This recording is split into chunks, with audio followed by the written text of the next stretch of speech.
kayyum tam bir faşizm uygulamasıdır.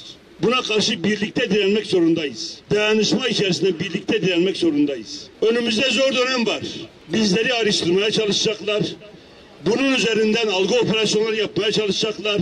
Bizleri aynı fotoğraf içerisinde görmemek için ellerinden gelen her şeyi yapacaklar.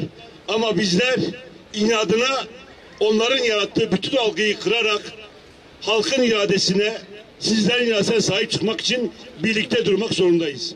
O nedenle Van'daydık, o nedenle Hakkari'deydik, o nedenle Mardin'deydik, o nedenle Batman'daydık, birlikte Esenyurt'taydık, bugün Ovacık'tayız, yine birlikte buradayız. Birlikte olmak zorundayız. Önümüzde büyük hedef var, o da Türkiye'de yeniden toplumsal barışı ve demokrasi inşa etmek. Bunu birlikte başaracağız. Kimsenin endişesi olmasın. Bunlarla mücadele edeceğiz ve mutlaka da yeneceğiz. Emin olun.